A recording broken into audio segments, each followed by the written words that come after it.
હા બોલો. નમસ્કાર સાહેબ. નમસ્તે. બોલો બોલો સાહેબ. કાચ ખોલો નાખો. રોકવાનો હુકમ છે સર. કઈ ખુશીમાં? હા સાહેબ, આપ જાઓ છો ને. હા બતાવો, લેખિતમાં હુકમ બતાવો મને. આમ સાહેબ બધું ક્યાં બતાવો? નહીં, હું વકીલ છું. તમે વકીલને રોકવાનો પરિપત્ર હોય તો બતાવો. સાહેબ, તો ધારાસભ્ય છે ને આપના સર. નહીં, હું અત્યારે એડવોકેટ છું, મારા યુનિફોર્મમાં છું. તમે વકીલને રોકવાનો હુકમ હોય તો બતાવો, નહીંતર પછી હું તમારા વિરુદ્ધ ફરિયાદ કરીશ.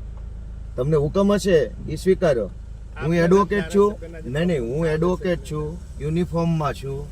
હું અમારા ક્લાયન્ટ માટે જાઉં છું. વકીલને રોકવાનો તમને કોઈ સત્તા હોય તો તમે મને પરિપત્ર બતાવો.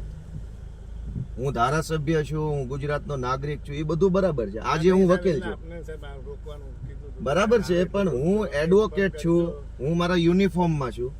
અમારી બી સાહેબ થોડી મજબૂરી છે. ના ના, મજબૂરી શું કામ છે? તમે કાયદા પ્રમાણે હાલો ને, કાયદા પ્રમાણે હાલો. મજબૂરી શું કામ?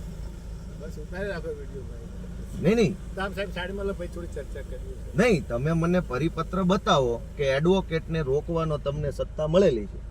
તમારા સાહેબને પૂછી લો કે એ યુનિફોર્મમાં આવ્યા છે. આ પૂછી લો. તમે એને પૂછો, યુનિફોર્મમાં છે, એડવોકેટ છે, ક્લાયન્ટ માટે, અમારા ક્લાયન્ટ માટે હું જાઉં છું.